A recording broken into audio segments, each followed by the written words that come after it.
It's going to be a good time when you got weather like this, keeping the kids cozy. You know, you put many layers on and they mess up each layer and you got to bring more layers to put back on because there's ketchup, and it's okay. You just bring more clothes. I mean, everybody has a ton of gear to support their team. Today's the day you can use it all.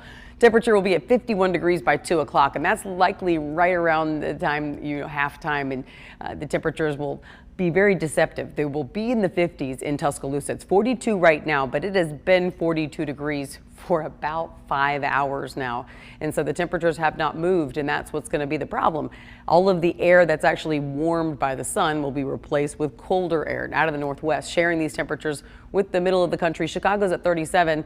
We have temperatures that are in the 30s this morning too, but there's snow showers, and it has been steadily snowing around the Great Lakes, and that's headed for New England. But down here in the deep south, we are very lucky. It will be breezy and cold as the Crimson Tides is taking on the Aggies, but the fourth quarter, 54 degrees, full sunshine. It'll feel really nice, but walking back to the car at 4:45 when the sun goes down, that's when you're going to need that extra layer.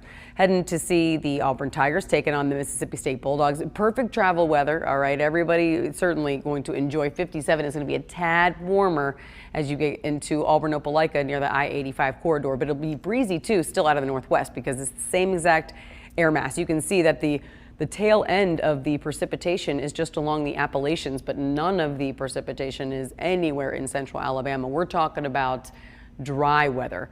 And this is without a moisture source. We're still talking about low pressure centers that do start to form. We used Wanda a couple weeks ago, haven't gotten to a new storm name list, but November 30th is the end of our tropical weather season. Those tropical entities, when they mix with the cold air, that's when we have some troubles. Not dealing with that now, but we do have to deal with the freeze warning. That's a killing freeze if you leave the plants outside. If you've got a little extra warmth you can spread around, we've got some information on our website where at least you can donate or find yourself a warming station. 70s, of course, by the middle of the week. That's when the rain chances come in.